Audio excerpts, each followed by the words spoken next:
Assalamualaikum warahmatullahi wabarakatuh. Selamat siang sobat semua, salam sejahtera. Oke, sudah lama ya tidak berjumpa setelah dengan kawan-kawan perangkat desa di seluruh Indonesia. Nah, semoga kawan-kawan selalu ada dalam kesehatan ya, dan semoga selalu dilindungi oleh Allah Subhanahu wa taala dalam setiap kegiatan dan aktivitasnya. Oke, baru-baru ini revisi Undang-Undang Nomor 6 Tahun 2014 tentang Desa telah dibahas ya di Badan Legislasi DPR RI. Nah, seperti apa poin-poin pentingnya ini kita akan coba lihat ya, kita akan coba bahas. Nah, ada beberapa poin yang perlu kita cermati ya, perlu kita kaji setelah hasil rapat ataupun musyawarah yang telah dilaksanakan dan uji materi pada hari kemarin hari Senin ya, tanggal 19 Juni 2023. Oke sobat, seperti apa hasil pembahasannya? Kita akan awali dengan mengenai ya status kesejahteraan ataupun status kepegawaian dari perangkat desa.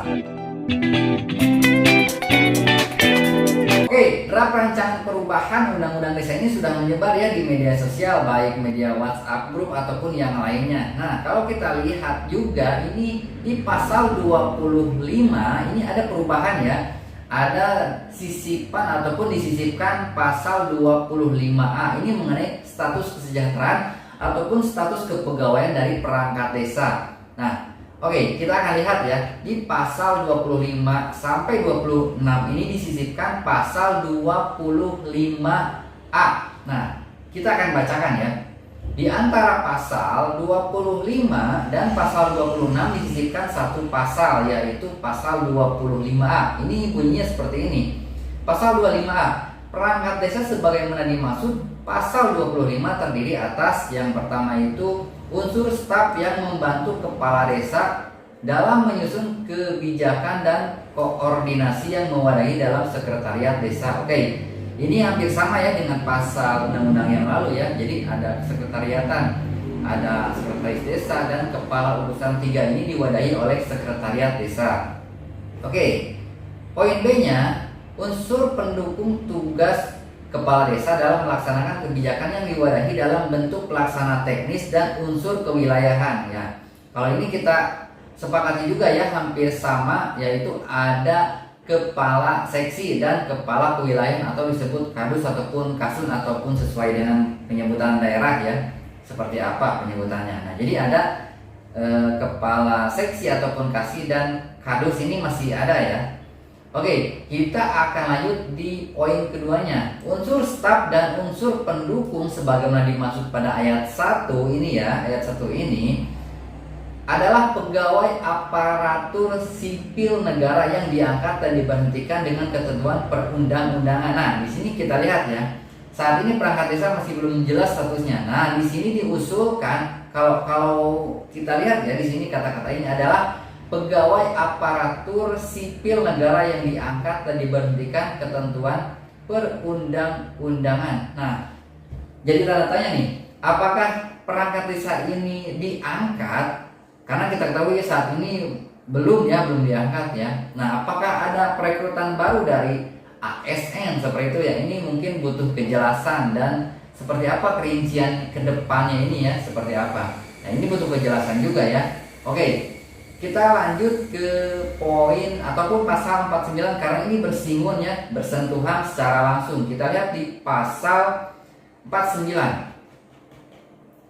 Nah, kalau kita lihat di draft ini, pasal 49 ini, aparatur sipil, aparatur pemberangkat desa ya, mohon maaf Pak, aparatur perangkat desa sebagaimana dimaksud dalam pasal 48 bertugas membantu kepala desa dalam melaksanakan tugas dan wewenangnya. Nah, kalau kita perbandingkan dengan Undang-Undang Nomor 6 tahun yang lalu ini sama ya, membantu tugasnya itu membantu kepala desa dalam melaksanakan tugas dan wewenangnya. Oke, kita lihat di poin keduanya ini ya. Aparatur perangkat desa yang dimaksud pada ayat 1 merupakan pegawai aparatur sipil negara yang diangkat oleh bupati atau wali kota selaku pejabat pembina kepegawaian. Nah, kalau kita lihat di undang-undang yang lalu, ini perangkat desa ini diangkat oleh kepala desa dan diberhentikan oleh kepala desa juga ya. Tetapi dikoordinasikan terlebih dahulu, dikonsultasikan kepada camat ya untuk mendapatkan rekomendasi. Nah, ini ada perbedaan ya, perbedaan yang signifikan. Kalau di sini, kalau di draft perubahan ketiga ini ya, rancangannya ini diangkat oleh bupati dan atau wali kota ya, bupati atau wali kota selaku pejabat pembina kepegawaian. Oke, ini menjadi menarik juga ya untuk dibahas karena di sini kita lihat ya, perangkat desa itu diangkat oleh bupati atau wali kota, berarti nanti pertanggungjawabannya langsung kepada bupati atau wali kota gitu kan. Oke, kita lanjut di poin 3-nya.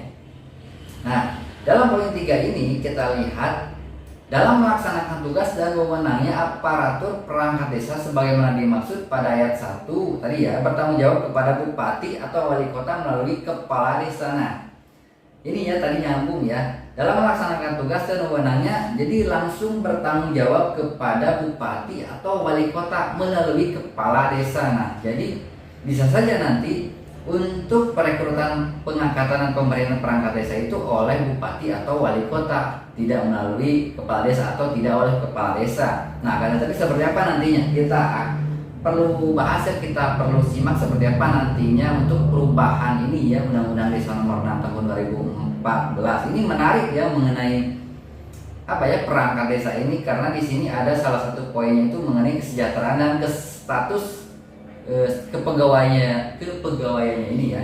Oke sobat, nah kalau kita lihat tadi seperti draft perancangannya ini, kita perlu perhatikan juga seperti apa nantinya ke depannya status kesejahteraan dari perangkat desa ini. Karena kita ketahui di desa itu sudah ada yang berpuluh-puluh tahun menjadi pegawai desa, ada yang baru ataupun ada yang baru saja masuk gitu. Jadi harus diperhatikan seperti itu, seperti apa nantinya kebijakan yang diambil oleh pemerintah. Karena kalau kita lihat di sini, ini tidak secara rinci ya seperti apa. Mungkin saja nanti diatur oleh peraturan pemerintah atau peraturan menteri mengenai kejelasan ataupun lebih detailnya seperti apa nantinya status kesejahteraan dari perangkat desa itu sendiri sobat. Itu untuk informasinya, ini salah satu informasi yang sangat penting juga ya bagi kita sebagai perangkat desa. Oke, jangan lupa dukung channelnya ya, dan selalu semangat menjalani aktivitas. Oke sobat, kita akan lanjut di part 2 seperti apa untuk rancangan perubahan Undang-Undang Desa Nomor 6 Tahun 2014 perubahan ketiganya ini ya. Kita akan lanjut di part 2. Oke, salam semangat sobat. Wassalamualaikum warahmatullahi wabarakatuh.